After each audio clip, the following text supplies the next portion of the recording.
Hello. Welcome to another exciting panel at the 5th Annual Cannabis Certification Council. This one is on environmental standards and regulations. I'm particularly excited about this one. So if you've been seeing my face all day, I apologize to you. I'm hosting, I did the kind of opening with Corinne from Fluence, and now I'm actually hosting all of the panels in this room, in addition to moderating this panel. So I will try and let the panelists shine and keep myself reserved and in the back. But again, this panel is on environmental standards and regulations. I'm very excited about it. We've got some wonderful experts joining us. So I'm just gonna introduce each of you one at a time just by name. And if you would each just say who you are, what you do, where you work, what you're about, and kind of your general insight into this discussion, we'll use that as a good place to start. So I'm just looking at my screen left to right. So I'm gonna start with Margaret Mantor from the state of California. Please introduce yourself. Welcome. Also, thank you so much for being with us. Yeah, thank you.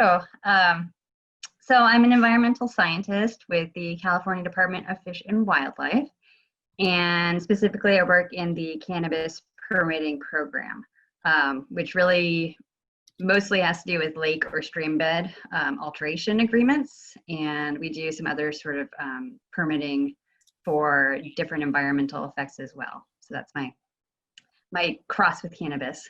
Very cool. Thank you for joining us, Margaret.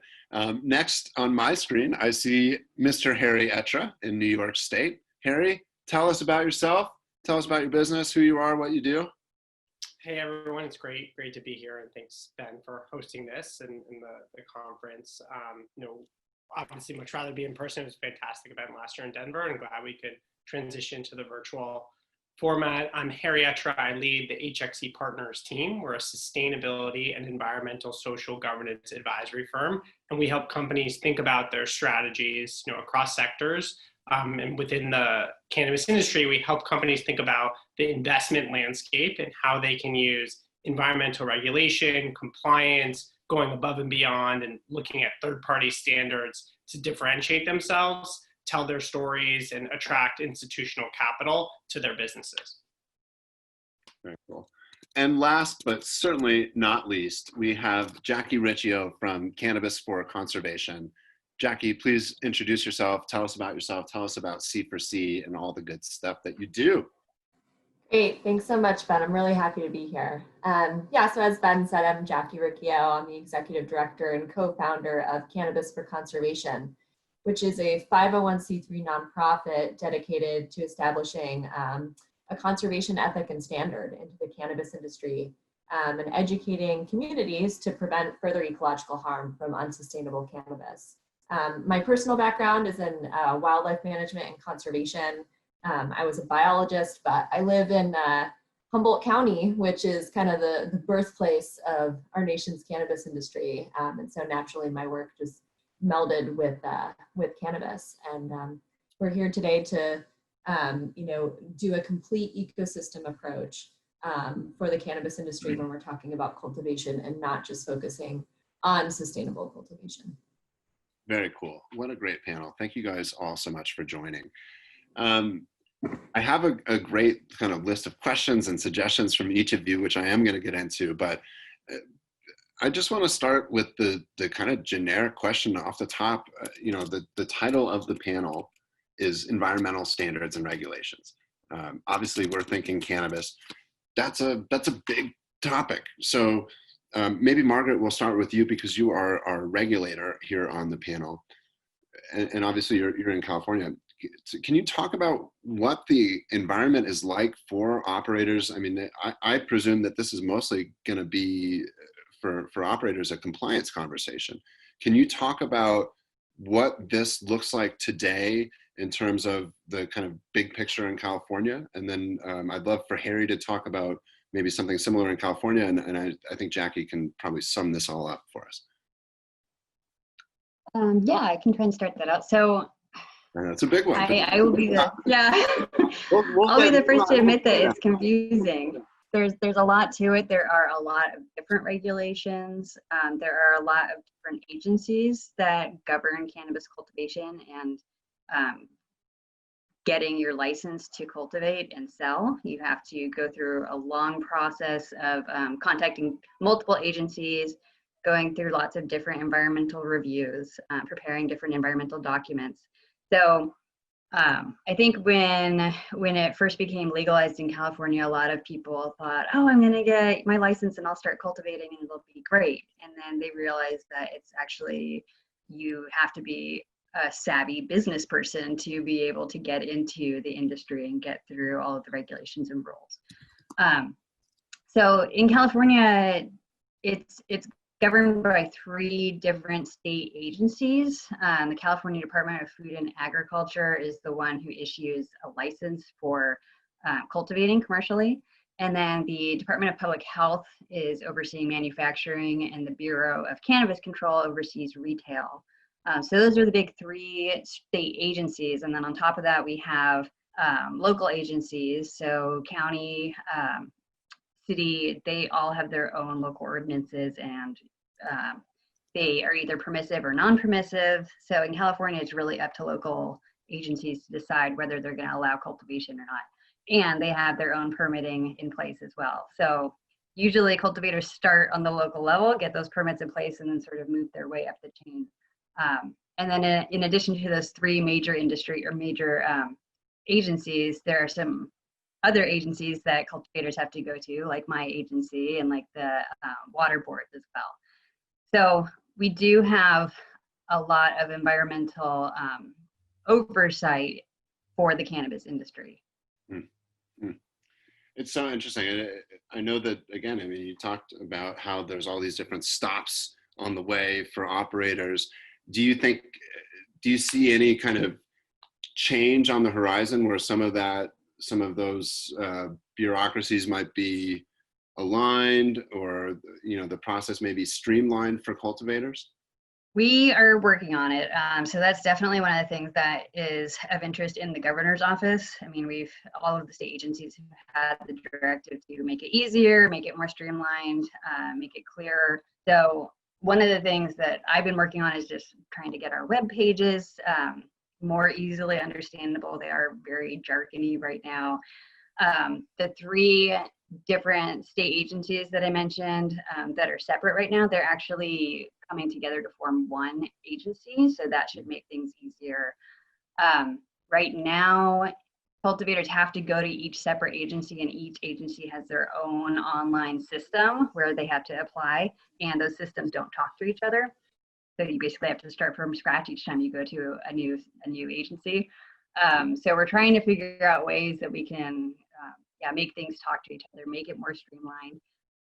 But it's tough, and a lot of it is because we weren't really prepared. The agencies weren't prepared when it became legalized. It was sort of like, okay, it's legalized, so now go figure out what your permitting system's going to be. So, yeah. Harry, I want to pull you in here because you have an East Coast perspective, I think, anyway. So sorry if that's a bias that I'm projecting onto you. But you're I would say, more of a generalist and have a good sense of the regulatory landscape across the country. Can you speak to, again, is there anything resembling a standard approach that's out there amongst all these different states? Are there markets where you think we should be looking to as examples? And how do you see the overall picture in terms of how the industry is being regulated and addressed when it comes to these environmental issues? Yeah, and I think we're seeing a lot of parallels to what has happened in sort of the real estate sector in particular, where you had, 10 years ago, a sort of a long established industry, this requirements to track and benchmark things like energy consumption. And then you've sort of moved now from just sort of tracking, reporting, compliance to actual performance elements. So actually putting a price on carbon. We've seen in New York City, in Washington, D.C., in other sectors, LA is adopting something similar, mandates in the state of California, being proposed around requirements for LED lighting, which has really been the way to go for a long time for efficient operators. And you're seeing both kind of the business case and the return that you often see for investing in these types of initiatives become mandated. And I think sort of the next level will be in cannabis, we're having this compliance, we have benchmarking and Massachusetts already required for the industry, that we're going to see more of a focus on not just submitting your data, but how that compares relative to peers, and ultimately a price being put on the greenhouse gas emissions from your end-to-end life cycle production. Interesting. And Jackie, just to start us off here as we're kind of thinking big picture, Margaret and Harry talked about other markets and the regulatory structure. I'm curious from your perspective as a non-for-profit operator looking at standards and not necessarily a regulation. I'm curious how you see the landscape, how you see the potential value of private market offerings intermingling with the regulatory structure. Yeah, sure. So just to kind of piggyback off what Margaret had, discussed, just to touch on regulations for a second. When you have a state like California that is massive, it's really hard to establish environmental regulations that are going to be applicable countywide. And so that's also partially why the state decided to leave it to the counties, because you can come up with more of a scientifically rigorous and specific regulation for the environment in each area, because each region is different. And so when we're talking about regulations, it's kind of the baseline that's been established by the state. I mean, it's good. It's not necessarily just baseline, but it's kind of the minimum environmental care that we'd like to see on cannabis farms. And there's also this kind of tone with regulation where it's don't do this. You have to do this. And when we're talking about standards for the cannabis industry, standards are coming endogenously from the industry. It's scientists and third-party environmental interests and legacy cultivators coming together to say, this is what our environmental ethic is going to be, this is what the standards are going to be for cultivation. And we're also seeing that backed by a consumer demand. There's a huge demand for not only organic cannabis, but for regenerative and sustainable cannabis. And when we're talking, about standards as well, I think there's also a different tone. And with one of the certifications that CDFW and myself and a bunch of other collaborators are working on, we're working really hard to make sure that tone is not regulatory, so that tone is it's aspiring. It's you can do this, or you could do this for your farm to be more environmentally friendly, more wildlife friendly. And I do think that there is some market incentive to take this ecosystem approach. And if you don't mind, I'll dive into the wildlife certification just a little bit, since I mentioned it. No, yeah, so it was actually, I have to give all the credit to Margaret. It was totally Margaret's idea. She spearheaded it at CDFW, and it's called the Wildlife Conscious Certification. And so it's going to be a certification for cannabis that we're launching in Humboldt County starting in 2021 of next year. And it's basically filling in those gaps in the regulation and saying, if you want your farm to be completely eco-friendly, if you want it to be wildlife friendly, and conduct your management and your practices, not just from a sustainability perspective, but from an ecosystem perspective, you can do all these things. And we lay that out in the certification. No, I was really trying to tee you up for this, Jackie, because one of the things that I know you wanted to talk about was regulation versus standards and ethics. And I think that this goes perfectly into that. And so I'd be curious to hear you to just go a little bit deeper, if you would, in what that contrast looks like. And then I'd love to bring it back to Harry and Margaret to talk about how they see their kind of side of the table interacting with your side of the table, and Harry's kind of in the middle, so I guess I shouldn't pick on him. But Margaret coming from the regulatory perspective, you coming from the market perspective, and Harry really, and this is part of why I thought this would be such a great panel, because Harry is well versed on both sides. He works with the operators that are basically in the middle, trying to help them navigate through both ends. So can you go just a little bit deeper into what the value is, what the differences are between a regulatory structure and the sort of ethics of it, and then we can talk about how each party kind of views that same issue. Sure. Yeah. So I think what a lot of the ethic in the cannabis industry, at least that Cannabis for Conservation is trying to establish, is going back to that ecosystem perspective. So too many times regulations or, you know, sustainable initiatives, they're only focusing on cultivation methods. They're not focusing on the complete package. And that complete package, that ecosystem perspective is, it's regenerative agriculture, but it's also wildlife and land management. And you can't leave that out. You know, regenerative agriculture, you know, by definition, it's about rebuilding soil organic matter, right? And reversing climate change through drawing down the carbon, photosynthesis, and then having that transfer of carbon between the mycorrhiza and the plant. That's super important, right? But one of the facets of regenerative agriculture is animal integration. So if you're leaving out wildlife, you know, if you're blocking connectivity, if you're fencing off an area, you're not allowing for that natural migration, the seasonal use of resources on a property. So when we're talking about real standards and real ethics, it's not just about cultivation. It's about managing your property. And that is really the difference, I think, between regulation and standards. And that is all completely what Cannabis for Conservation is about.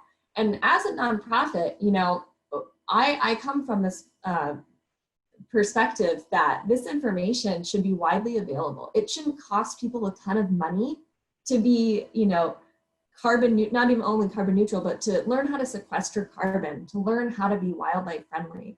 And that's why we decided to incorporate as a nonprofit, because too often people try to capitalize on being environmentally friendly. And surely that's market driven, but it shouldn't really come at a cost to cultivators. I mean, it's hard to dissect and to disseminate scientific data to something that's, you know, digestible by kind of everyday people, you know, and so we're trying to provide that by really making that data available and being a resource to the industry, being that consultant that can say, you know, yeah, this is how you want to manage your land.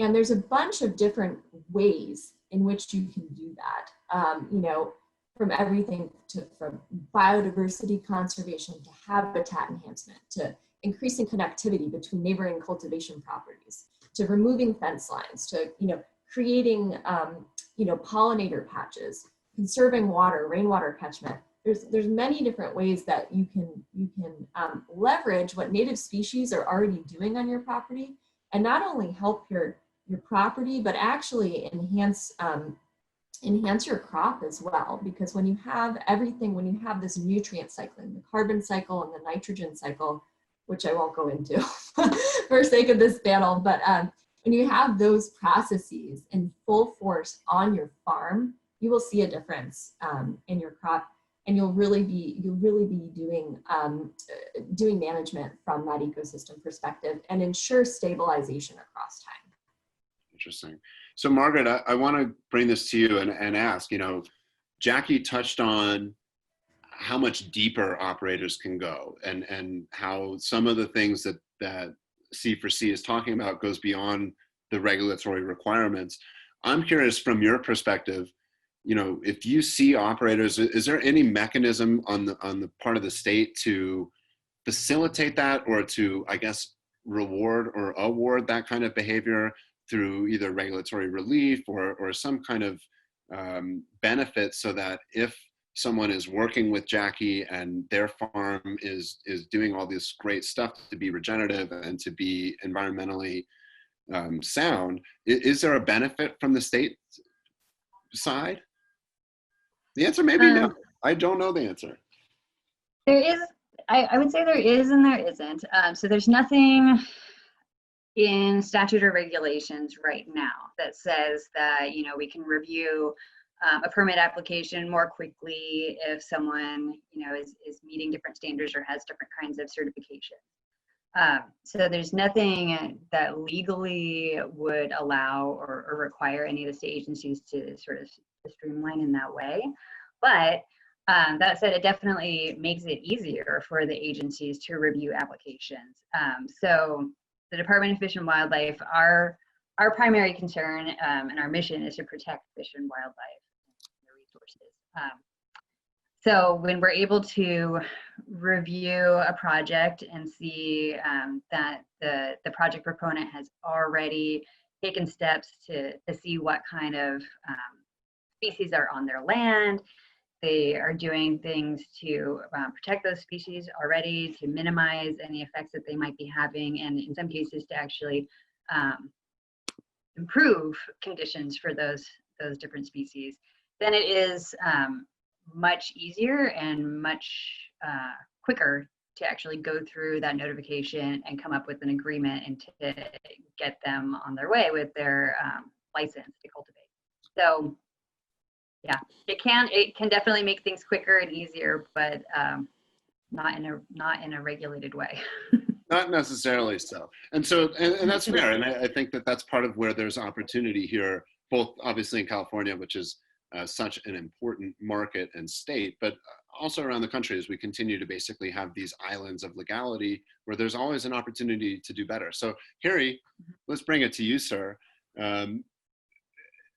Do you see any of that kind of trajectory in other markets where there's a conscious attempt to marry up conservation best practices with regulatory structure and to benefit those that are doing the most, or is that something that you haven't seen take shape yet?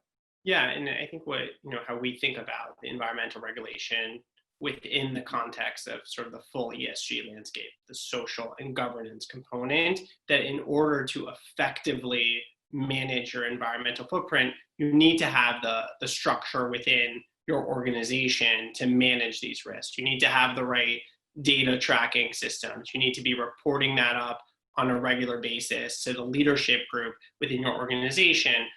Sort of the social impact too. How are you quantifying and measuring, the impact on your end consumer? I think that's a key stakeholder in this conversation. How, if you've taken on some form of outside capital, do you communicate the sort of whole impact of what you're doing? And we see this sort of trend that has not gone away during the pandemic. We've only seen an acceleration of it, but more investors funding sort of impact-oriented companies within this ESG space. More, Salesforce announced a huge new climate impact fund. We do see a premium going to companies that are able to effectively manage these risks within their organization and be able to communicate that back out to the market to show that they actually understand these issues and they have a way to continue them beyond the regulations, whether that's getting some type of third-party certification that in many ways helps with the due diligence of a prospective investor to show that you've gone through this process. And having worked with a number of different standards in and outside of cannabis, I think it holds true of why investors value that approach, because it shows you can handle different challenges. The challenges we have now around wildfires, the pandemic, ever-changing regulatory environment, that if you have systems in place and you've practiced a leadership position, you will be best prepared for whatever comes next. It's a great point. And this is for all of you. I mean, just carrying off of that, there is a seemingly endless now assault on our society. I'm not even sure how to phrase it. I mean, two of you are in California. In New York State, they're talking about building $100 billion seawall around New York City to defend against the literal rising tides. So given where we are with climate change and all of the really constantly and more aggressive patterns, do we think that there's any, do we think that the market will suddenly jump out ahead of regulatory structure? I guess, Harry, I'd throw that back to you. And then I'd love to get Jackie and Margaret to weigh in. Yeah, I mean, we're seeing companies who, we saw after the U.S. withdrew from the Paris Climate Accords, it was a global commitment. The U.S. was a part of that conversation. You had the private market or industry or even some local and state governments still say we're going to hit those targets. We're working with companies actively to set science-based targets, how their own environmental impact will help meet the Paris goals. And we see investors asking more and more, what are you doing around climate change, even if there's no sort of direct, federal response within the United States. So we're seeing companies really pushing forward more around climate change, because it's not just sort of this big opportunity to differentiate, give yourself a green star. It's really a fundamental risk to your business if you're not able to operate wherever you're located. Right. Right. Margaret, I wonder, California has just received an onslaught. Do you see the market adapting faster than the state, or do you see the state really trying to get out ahead? How do you see this playing out over the next year to 5 years? It's a big question. Well, it's definitely going to be changing. Right now, the state is only issuing licenses on a small scale, so we don't have any of these sort of bigger commercial grows happening yet. That's going to be a big change coming soon. Another issue that California has been having, in addition to the fires, that's been sort of overlooked this last year, is drought. California is impacted by drought just about every year. Right now, it's sort of taken a backstage because we have so many other disasters happening. There's so much attention we can pay. But that's one of the things that I would say is potential to have an impact on the cannabis industry and the way that the different regulatory agencies interact with the cannabis industry. And luckily, that's something that we are getting out ahead of. The Department of Fish and Wildlife has a monitoring program that's already taking place. It's been in place, I think, for a year already. So we have a terrestrial monitoring program, but we also have a watershed monitoring system looking at water use and all of our different impacted watersheds. How are they being affected? How much water is being taken for cannabis cultivation? So we do have mechanisms in place to flow the growth of cannabis cultivation if we need to, if it's impacting watersheds. Are you looking at other agricultural sectors, like obviously big ag? California is a huge production state. Is cannabis being isolated, or is it part of this broader review and looking at water use? So it definitely is part of the broader review. The program that I'm talking about specifically, the funding for doing it does come from cannabis. So that helps us pinpoint the watersheds to look at. Those are the ones that are being impacted. But these watersheds are being impacted by, like you said, a lot of different agricultural industries. We've got the wine industry, here in California as well, which also takes a lot of water. And we are the fruit basket, I think, is what we're called, right? You got it. So all agriculture takes water. We definitely are trying to look at and measure the amounts of water that are being taken by these different agricultures and seeing how we can regulate the water to make sure that everybody has some. It's a complex issue, and I know I keep asking these big questions, but we have assigned ourselves a big topic, so here we are. So Jackie, for you, I'm curious, hearing Harry talk about markets shifting and companies trying to get ahead, hearing Margaret talk about what the state is looking at, both specific with cannabis and more broadly around ag.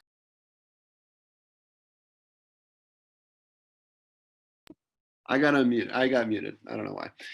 So anyway, I'm curious, from your perch in the world up there in Northern California, are you seeing operators get ahead of this, or is this still something where they're a little bit mystified? I'm curious. I'm asking these kind of existential almost questions about how the market is behaving and what the government might do, but you are there on the ground. I'm curious what you're seeing operators really doing and what their kind of awareness of these issues is, both in terms of how it affects their business and how it affects their ability to be compliant and everything else. Yeah, absolutely. I would say that true cannabis culture, true humble, cannabis culture is one of stewardship. I don't think that cultivators are intentionally trying to not be environmentally friendly by any means. I think they actually view themselves as stewards of the environment, and that culture has held to that, since legacy farmers, since the 60s, you know, so it's, I think that there is an awareness that there's this blame. I shouldn't say I think. There is an awareness that there's a blame being put on cannabis cultivators for pulling all the water out of Northern California. It's just simply, it's just not really the whole picture.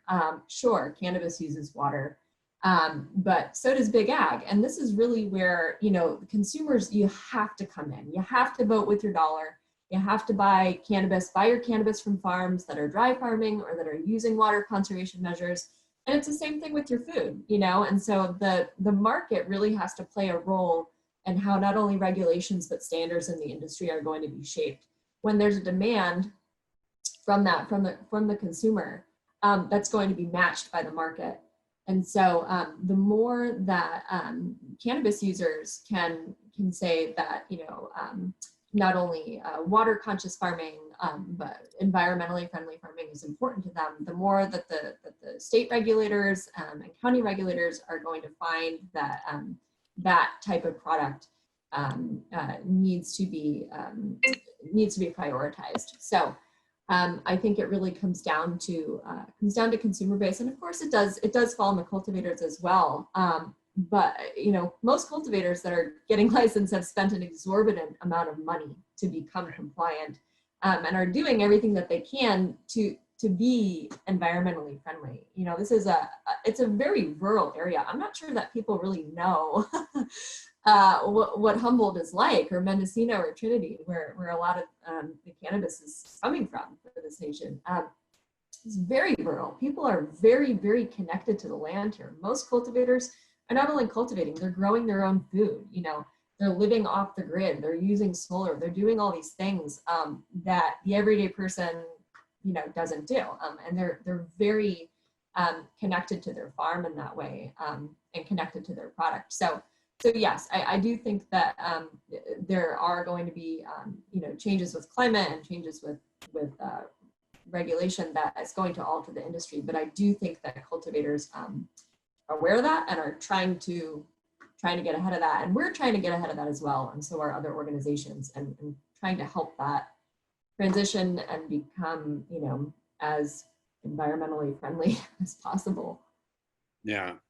No, it's very challenging. And one of the things that you touched on, which is, you know, consumers voting with their, or, you know, voting with their dollars and demonstrating the demand for these types of products, I think it's a great point. And it's one of the big challenges, at least in my perspective, in the marijuana space specifically, because marijuana producers don't have access to a lot of certifications, third-party process validations, or designations that a more typical consumer packaged good might be able to receive.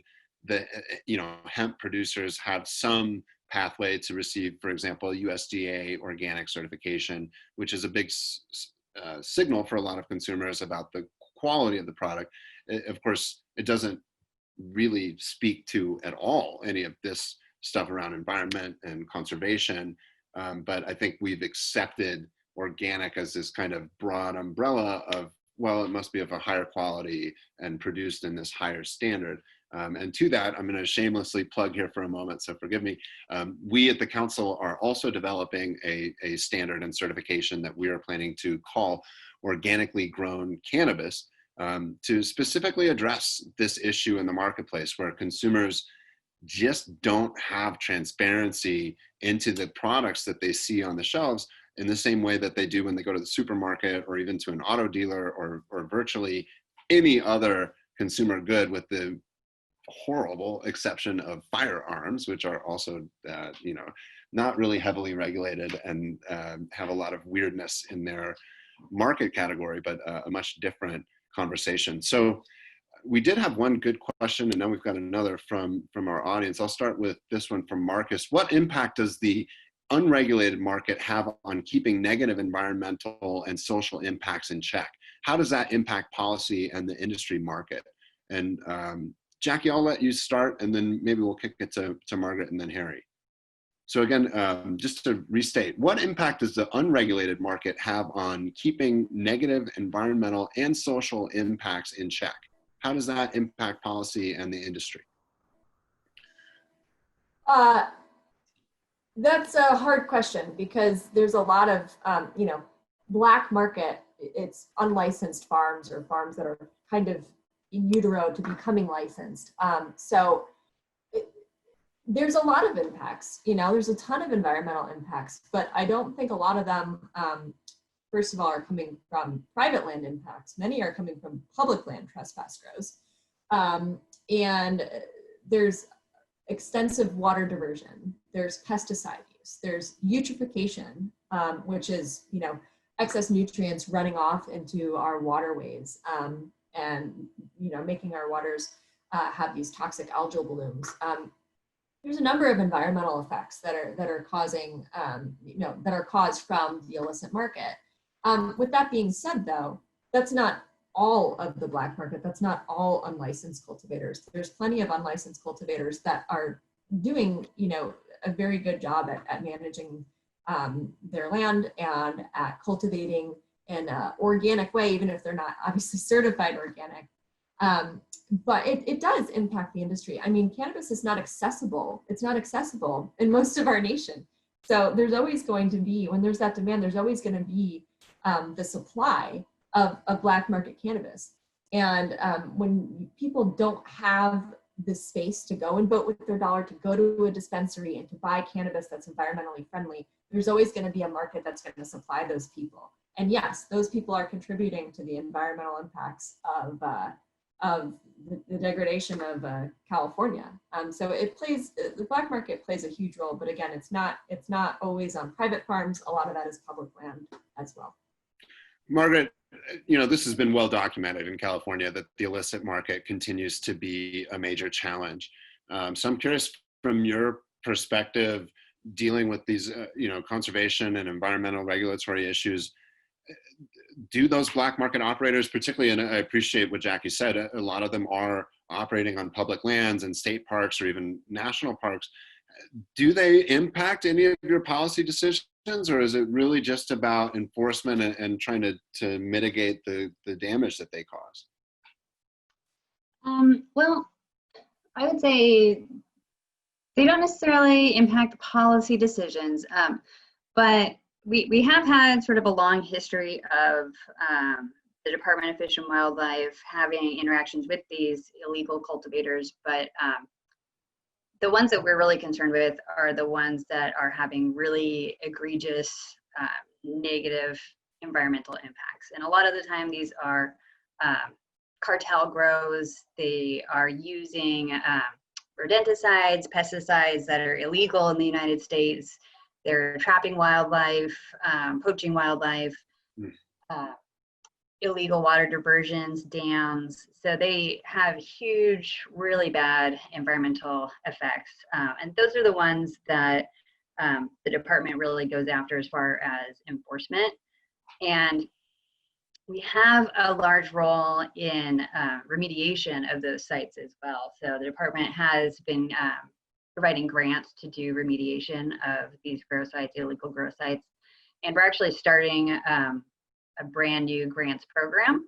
So we're going to be having hopefully continuous funding and grants available for doing remediation and restoration from cannabis cultivation sites that need that remediation.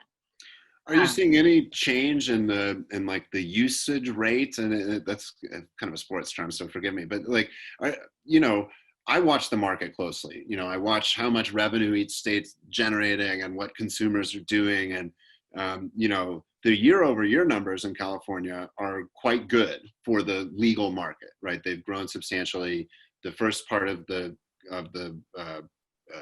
global pandemic that we're experiencing, it really shot up, and then it's abated a little bit, but still up year over year. Are you seeing any ebb and flow in the illicit market and in that production? Are you seeing an increase in environmental degradation, or is the picture getting better, would you say, or hard to say? I think it is hard to say. I don't know that we necessarily have any metrics on it. My sort of just gut feeling is that it is getting better. A lot of these illegal cultivations that I'm talking about were really far into the woods. I mean, yeah, literally, yeah, so that they wouldn't be caught. Right. So those ones are being eradicated. Our law enforcement division is doing a really great job. They're doing a lot of aerial mapping, finding those sites and getting them out of there, getting them cleaned up. And then we monitor them to make sure that those illegal cultivators do not come back in and take the site back over. So those sites that have been cleaned up and restored are staying cleaned up and restored. That's good. And another thing that the department has just received funding to do is to start working with the Parks Department to monitor our public lands, to have a monitoring program to see, you know, what's going on our public lands, and if there is illegal cultivation happening, to be able to work with our law enforcement division to clean it up. And this total left field question, is there any other kind of illegal behavior that goes on those kinds of lands other than like illegal camping? Is there other behavior that goes on that causes that kind of environmental degradation, or is it pretty much cannabis? It's pretty much cannabis. I mean, and this is the environmental degradation that the department is concerned with. So that's, you know, water use, pesticide and rodenticide use. So those go along with actually growing cannabis.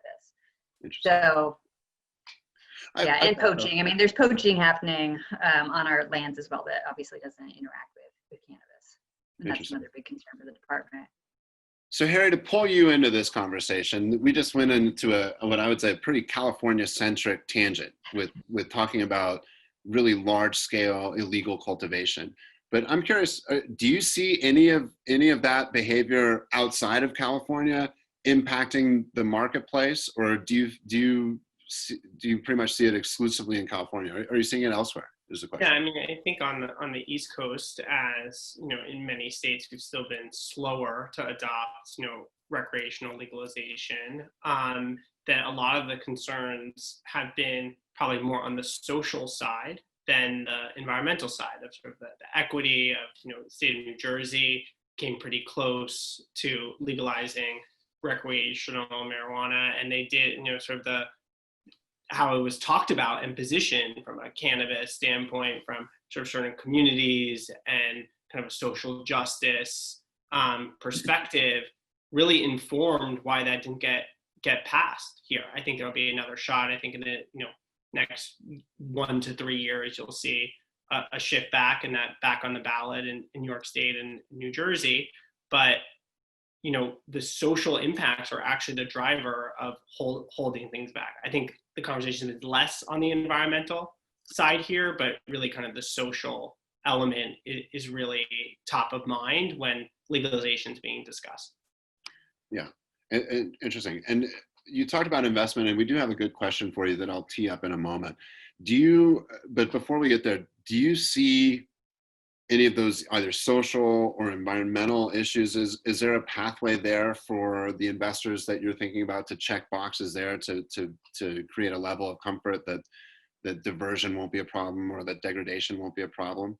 I mean, I think there's a sort of national push given the focus, much needed focus on social justice, you know, across the country around diversity, equity, and inclusion, that you need both at the leadership level within organizations, at the sort of staff entry level, from kind of the recruiting pipeline through promotions, to have a more diverse, you know, employee base. California was one of the first to mandate women on boards to serve, you know, to be a California registered company. They've expanded that with the governor's support to have a diverse slate at the board level, and institutional investors have been pushing that for years. People know the sort of State Street fearless girl in front of the New York Stock Exchange, who was, you know, dressed as Ruth Bader Ginsburg most recently.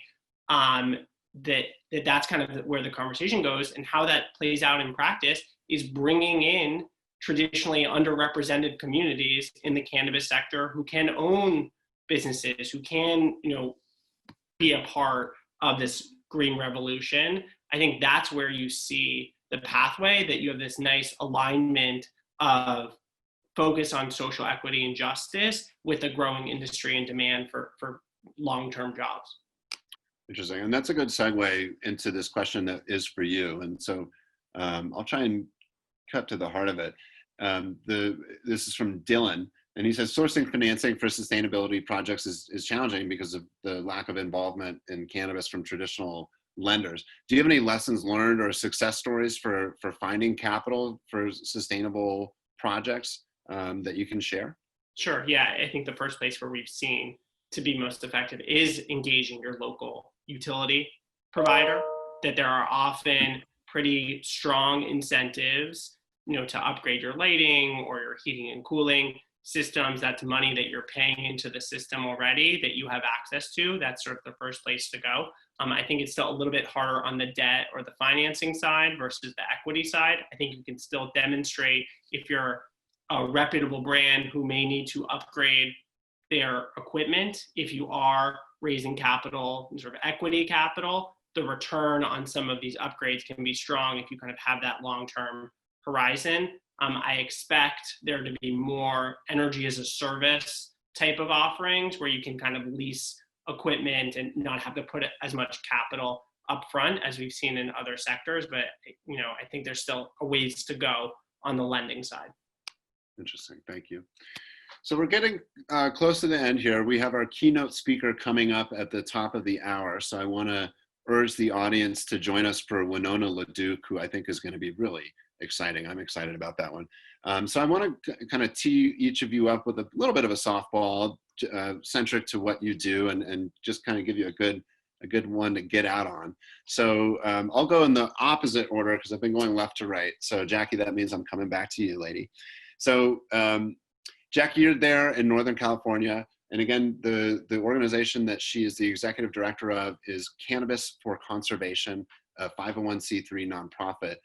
Jackie, I'm curious, given what you see in the world, given what operators are dealing with, what advice do you have to give to folks that are in the room or might be listening later on the recording for maybe one or two immediate steps that they can take to improve the environmental picture on their property? And feel free to take that how you want. Sure. Yeah.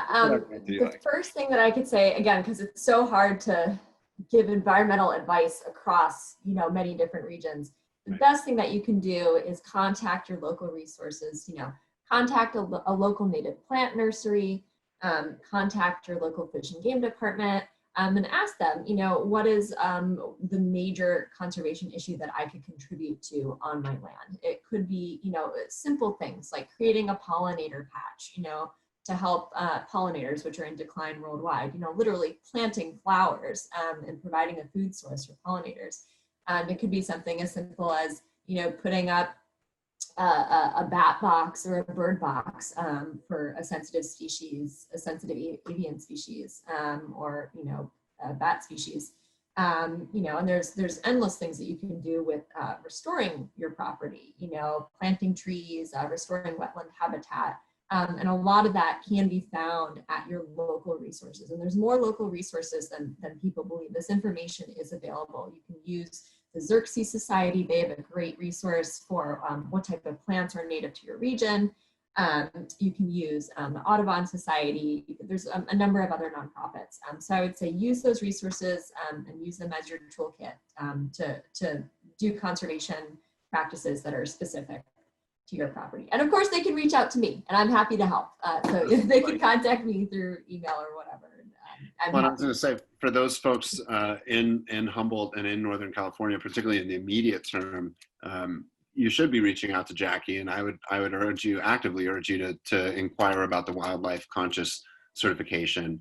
I think, and obviously I'm biased, I'll admit it, but I think that these third-party certifications that can create some transparency into the product for consumers to really understand what it is they're getting are only going to enhance the value of the product, and really at market, these things should create a premium. So there should be a meaningful benefit for operators in addition to consumers who would then get the type of product that they want to support. So thank you, Jackie, so much. I'm like so stoked to know you and thrilled to have you here. Harry, I'm going to tee you up the same way. Oh, it's a pleasure. Harry, obviously different perspective, different expertise, but if you can share maybe the first steps that you would take if you were an operator, whether you're in Chicago or Northern California or Miami. I always pick on Miami because then you get Ohio and Florida. So yeah, I'm curious, just from your perspective, understanding how the finance and the operations tie together and kind of focus on, that the overlap is really around sustainability. I'm curious from your perspective, because there's a bunch of operators in the audience, what would you be doing? What are the first 2 or 3 things that you think any business should be doing that's serious about conservation and improving the environment? Yeah, and I think where we start with our clients and where we see the most success is picking your 1 to 3 most impactful topics that are really sort of a part of your strategy. That if sustainability is sort of standalone within the organization, it doesn't work. It really needs to be integrated at the leadership level within the messaging, and picking where you want to differentiate. If that's on energy efficiency, if that's on sort of social equity and recruiting, like understanding where you're focused as an organization within this broader spectrum of options. You've got to determine what's most relevant for you, continue to refine that, track that, and then once you've actually implemented and can demonstrate progress, communicate that. Because I think investors are getting increasingly sophisticated, sort of going beyond the greenwashing. You need some data, you need some evidence, and you need to have that sort of authentic story of how this works within your organization. So people want to often jump to, let's communicate all the great things we're doing. It's often worth having that strategy piece up front. So thanks for having me. It's great to be here today. Harry, it's always a pleasure. And again, just to plug our panelists, Harry is a brilliant guy, and he's just a super nice, easy guy to be around. So if you're somewhere in the United States or beyond and need some expertise along these veins, I would certainly highly recommend Harry. And just specifically because I know he has incredible depth of knowledge in the regulatory structure around energy and finance in New York State. So if we have any folks in New York, Harry is just a gem. So Margaret, we're going to end with you. And because you are the California Division of Wildlife, my question to you is similar in that what steps would you recommend? But let's make it very specific to California operators. And I know that part of what we talked about in the prep for this, which we didn't get into too much, is about compliance and process and interacting with your agency. So again, I'm curious, knowing that there are some operators out there that are a little bit hesitant to proactively engage with government, and knowing that some of these issues can be a little bit tricky. I'm curious, what things do you recommend for our operators in the room to give them some peace of mind or give them confidence about engaging with you guys? And sorry to frame it such a No, it's something that I've actually had a lot of conversations with Jackie about, that there have been some negative feelings in the past, some reluctance to have, department employees come out on your property. But really, we are trying to change the culture, especially within the department, but throughout California as well, that the Department of Fish and Wildlife is supportive of the legal cannabis industry. And that's sort of our best way to protect the environment, is to support the legal cannabis industry. So that's what we're here to do. That's what the cannabis program is here to do. So I think a good way to reach out to the department, like Jackie was saying, we have local offices throughout California that people are welcome to call or email. We also have an email that's specific to cannabis statewide, and that is askcannabis@wildlife.ca.gov. So if you have any questions throughout California, you can send it to that email address, and somebody will either answer you directly or get it to the right person who can answer it. We are working askcannabis@wildlife.ca.gov. Okay, I'm just typing it into the chat.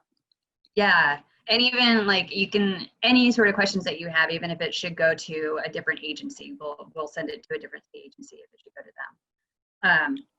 It's hard right now, especially because of the pandemic. We don't have anyone in our offices, so a lot of the time we're hearing, I call the office and their voicemail's full. I can't leave a message. So email a lot of the time is the best way to get a quick response. We're really interested in doing outreach and education. We have a program dedicated to that. We have Growers Corner, which is one of our web pages. If you go to the department's main page, just type in cannabis, you'll find all of our web pages. We've got a lot of resources for growers, and then we have our Growers Corner, which is where we're profiling growers who are sort of already going above and beyond. So, Cool. and then if anyone has any suggestions or is interested in the wildlife conscious certification, those are things that we want to hear about. We want to have a discussion with growers about. So yeah, we want to hear from people.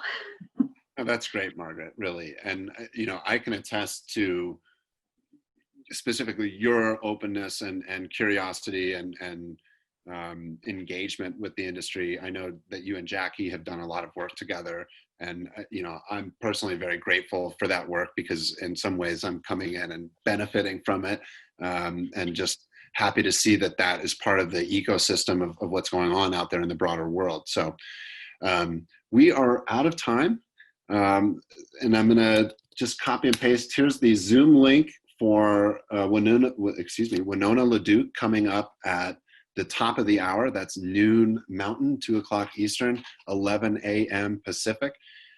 Margaret, Harry, Jackie, thank you all so much. I'm sure that I've hopefully said to each of you individually when we talk that I feel like interacting with you makes me a smarter person. If I haven't said that to you, I'm saying it now, and it's definitely true. I've always felt that way anytime we interact, and getting to sit here and vamp and try and think of questions and look at your notes and keep up with your brains is challenging and rewarding. And I know that I've learned. I hope that our attendees have learned. It was a little quiet on the questions, but it's a really good group. A bunch of recognizable names, and they were in here. So great stuff, guys. Thank you so much.